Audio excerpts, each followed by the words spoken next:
ये कहानी की है जिसमें दो मुख्य पात्र हैं, सेरी और किम। सेरी एक अमीर दक्षिण कोरियाई लड़की है जो अपनी कंपनी की मालकिन है। वह सफल तो है, लेकिन अपने परिवार से उसका संबंध ठीक नहीं है। एक दिन वह पैराग्लाइडिंग करने जाती है, लेकिन अचानक मौसम बिगड़ जाता है और हवा उसे बहाकर उत्तर कोरिया की सीमा में पहुंचा देती है। उसे बिल्कुल अंदाजा नहीं होता कि वह कहाँ है और कैसे इस परेशानी से बाहर निकलेगी। इसी बीच उत्तर कोरियाई सेना का एक कप्तान किम अपनी सीमा पर होता है। वह सेरी को जंगल में देखता है और पहले उसे एक जासूस समझता है, लेकिन थोड़ी देर बाद उसे पता चलता है कि वह गलती से यहां आ गई है। किम को पता है कि अगर सेरी को उत्तर कोरियाई अधिकारियों ने पकड़ लिया तो उसकी जान खतरे में पड़ जाएगी, इसलिए वह उसे बचाने का फैसला करता है, भले ही उसकी खुद की नौकरी और जिंदगी दांव पर लग जाए।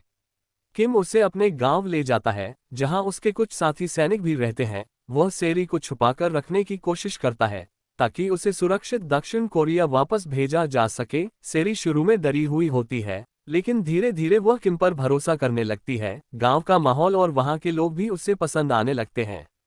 समय के साथ सेरी और किम के बीच एक गहरा रिश्ता बनने लगता है। सेरी को किम की ईमानदारी और देखभाल अच्छी लगने लगती है, जबकि किम को सेरी का हिम्मती और दयालु स्वभाव पसंद आता है। दोनों अलग अलग दुनिया से आते हैं, फिर भी उनके बीच प्यार की एक अनकही डोर बंधने लगती है। हालांकि स्थिति इतनी आसान नहीं है। उत्तर कोरियाई अधिकारियों को सेरी के बारे में भनक लगने लगती है और वे उसकी तलाश में जुट जाते हैं।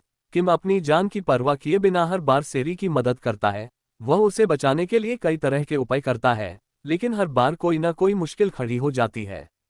किम सेरी को कई बार उत्तर कोरिया से बाहर भेजने की कोशिश करता है, लेकिन वह बार बार नाकाम हो जाता है। इस दौरान दोनों के बीच प्यार गहरा हो जाता है, लेकिन वे दोनों जानते हैं कि उनका साथ रह पाना बेहद मुश्किल है। सेरी और किम के बीच बहुत सा प्यार होने के बावजूद वे इस सच्चाई से इनकार नहीं कर सकते कि वे अलग अलग देशों और संस्कृति से हैं। आखिरकार एक कठिन समय के बाद सेरी किसी तरह वापस दक्षिण कोरिया पहुंच जाती है, लेकिन किम उत्तर कोरिया में ही रह जाता है। दोनों का दिल टूट जाता है, लेकिन वे एक दूसरे के प्यार को हमेशा दिल में रखते हैं। कुछ महीने बाद सेरी और किम फिर से स्विट्जरलैंड में मिले। उनके चेहरों पर खुशी थी, लेकिन दिल में हल्की सी उदासी भी थी, क्योंकि वे जानते थे कि साथ बिताने का ये समय बहुत सीमित है। इस मुलाकात का हर पल उनके लिए अनमोल था और उन्होंने इसे खास बनाने का पूरा इरादा कर रखा था।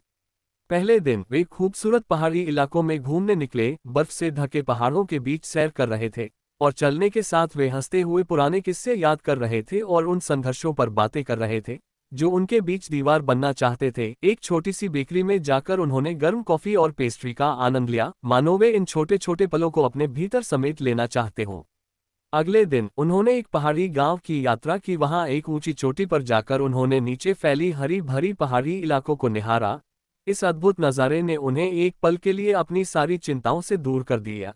किम ने सेरी का हाथ थामते हुए कहा, "यह जगह हमारे लिए किसी पनाह जैसी है। यहाँ न कोई सीमा है, न कोई दीवार, यह बस हम दोनों की दुनिया है, जहाँ हमें कोई नहीं रोक सकता।"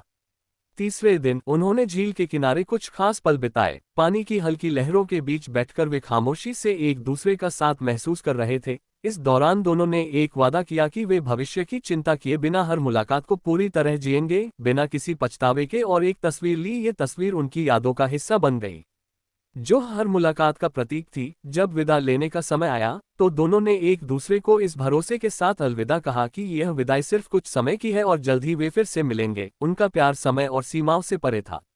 ये कहानी दिखाती है कि सच्चा प्यार किसी सीमा को नहीं मानता है, ये सिर्फ दिल से दिल का रिश्ता रखता है, जो दुनिया के हर बंधन से ऊपर होता है।